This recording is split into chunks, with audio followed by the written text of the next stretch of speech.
से सुनाई देना कम हो जाता है, कान कच्चे हो जाते हैं, दिखाई कुछ देता नहीं, सिर्फ दिमाग चलता है। और दिमाग में किस तरफ चलता है इसकी कोई गारंटी नहीं।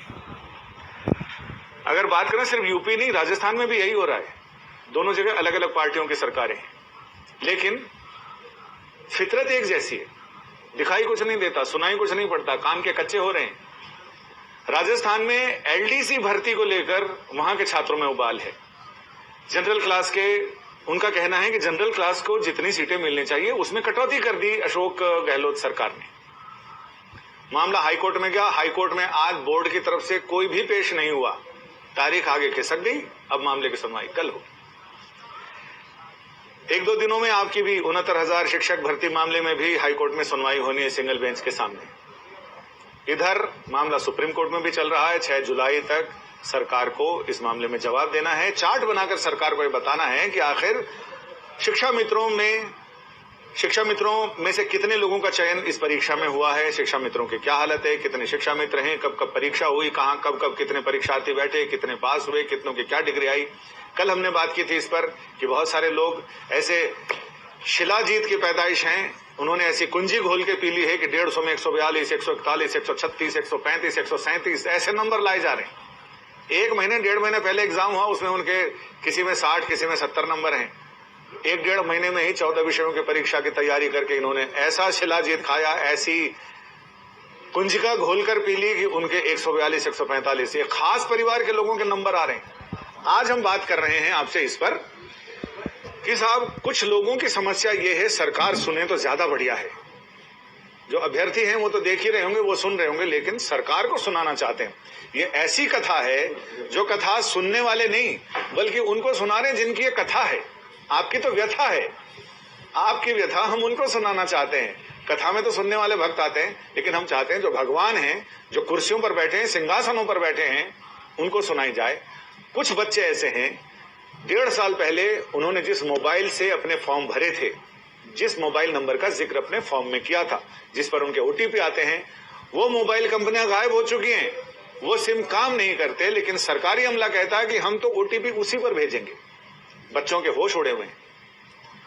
सरकार एक तो ये देखे, दूसरा ये कि इनको बहुत सारे बच्चों को शिकायत है, कई सारी चीजें जो बाजार में चल रही हैं, उसमें ये कि 69,000 शिक्षक भर्ती में उत्तीर्ण हम सभी अभ्यर्थी आपके समक्ष 2 निवेदन करते हैं।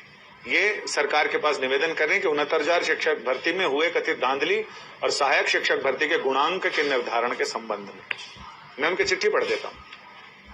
69,000 शिक्षक भर्ती में हुई कथित धांधली की उच्च स्तरीय जांच सरकार कराए, जिससे ईमानदारी और मेहनत से परीक्षा उत्तीर्ण करने वाले अभ्यर्थियों के साथ न्याय हो सके।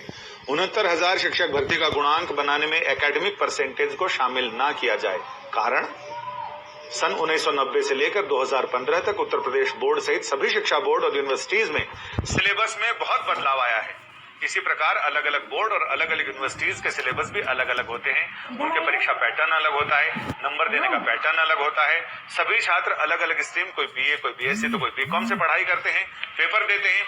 इसलिए एकेडमिक में प्राप्त नंबरों के आधार पर उन छात्रों की योग्यता की तुलना नहीं की जा सकती। और अगर एक अच्छा विद्यार्थी ऐसे मुख्यमंत्री के शासनकाल में, जिसके राज्य में नकल ना के बराबर हो, ऐसा दावा है, तो उत्तर पुस्तिका का मूल्यांकन भी बहुत ही कड़ाई और ईमानदारी से किया जाता है।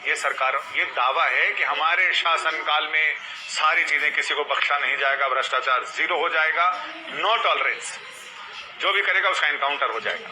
लेकिन लोग कर रहे हैं, बहुत सारे प्रूफ तो अभी हमने बताए, और ये सारे कागज हम वही लेकर बैठे हैं जिसमें एक ही परिवार के लोगों को खास तरह के नंबर मिल रहे हैं। और ये सारी लोगों ने हाथ से बनाकर सूचियां भी भेजी हैं, कुछ मार्कशीट हैं उनकी जो परीक्षा के नतीजे बता रहे हैं। तो ये सारी चीजें किस ओर संकेत कर रहे हैं? सरकार को चाहिए कि इसकी जांच कराई जाए। इसके अलावा बहुत सारे लोगों का ये कहना है कि उनके फॉर्म में कुछ मानवीय भूलें हैं जिनको वो दुरुस्त करना चाहते हैं। प्रोविजनल सर्टिफिकेट आया, मार्कशीट आई, उसमें नंबर कुछ अलग हैं, और जो ओरिजिनल आई उसमें नंबर अलग है। इनका यह कहना है कि सरकार एक बार हमें मौका दे, क्योंकि सरकार ने भी बहुत सारी भूलें की हैं, वो भूलें भी सुधार होता है उनका, चाहे कोर्ट के कहने पर हो या सरकार खुद से भूल सुधार के लिए एक नया सर्कुलर जारी कर दे। सरकार के लिए तो बड़ा आसान है, एक दूसरा सर्कुलर जारी कर दिया और पुरानी चीजें मिट गई। ऐसा जैसे ब्लैक बोर्ड पर डस्टर घुमा दिया। लेकिन जिंदगी में ऐसा नहीं होता है। जिंदगी ब्लैक बोर्ड नहीं है, इस पर डस्टर घुमाने से नहीं होगा। लिहाजा ऐसे में सरकार एक काम कर सकती है कि इन सारे लोगों को भूल सुधार के लिए एक मौका दे सकती है, और जिन लोगों के मोबाइल नंबर अगर उस समय के मोबाइल यूनिनॉर के या किसी और कंपनी के हैं जो काम नहीं करती है, जिसके मोबाइल काम नहीं कर रहे, उनको एक ईमेल आईडी विकल्प दिया जाए कि ईमेल आईडी के जरिए आपके पास या कोई दूसरा नंबर दे दीजिए या ईमेल आईडी जिसके जरिए आपके पास ओटीपी आ जाए, वन टाइम पासवर्ड, और आप उसके जरिए अपनी सारी चीजों का निराकरण कर लें। यानी कुछ ऐसी चीजें हैं, कुछ लोगों का यह भी कहना है कि जिनको रिजर्व कोटे का फायदा मिलता है उन सारे लोगों ने जनरल से सीटें ले ली।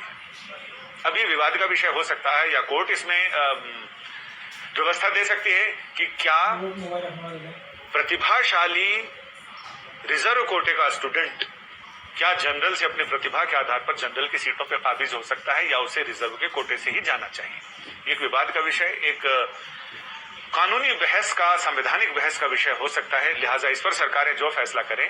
कुछ बच्चे लॉकडाउन के दौरान वो शिक्षा मंत्री के घर पहुंचे, बेसिक शिक्षा मंत्री डॉक्टर सतीश द्विवेदी, उनके यहाँ गए और उन्होंने शांतिपूर्ण ढंग से सोशल डिस्टेंस का पालन करते हुए प्रदर्शन किया।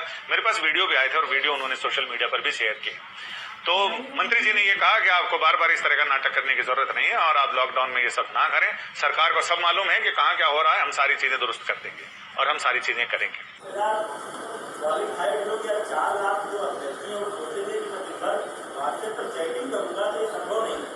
मैं फेसबुक पर अभ्यर्थी का किसी डाल दूँ तो आप उस पर भिड़ जाते हैं, मैं कोई अपने क्षेत्र के सड़क का पोस्ट डाल दूँ तो आप उस पर भिड़ जाते हैं।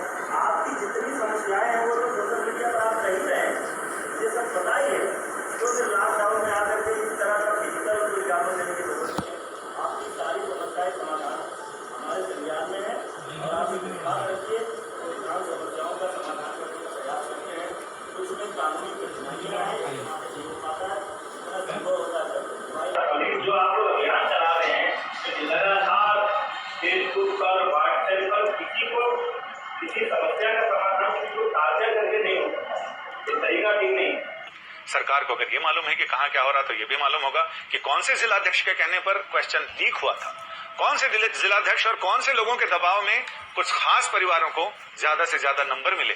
हो सकता है उनको 150 से ज्यादा भी नंबर मिल गए होंगे। जांच होनी चाहिए और जांच हो, निष्पक्ष जांच हो, स्वतंत्र जांच हो और बिना किसी भेदभाव के जांच हो तो शायद बहुत सारी चीजें सामने आएंगी। और सरकार का यह दावा कि हमारा जीरो टॉलरेंस है तो उस पर भी कुछ असर हो सकता है। सच में जीरो टॉलरेंस है या फिर सरकार फिर वैसी ही है। और जाहिर है सरकारें वैसी होती हैं, कुर्सी पर आने के बाद आदमी के कान कच्चे हो जाते हैं, सुनाई कम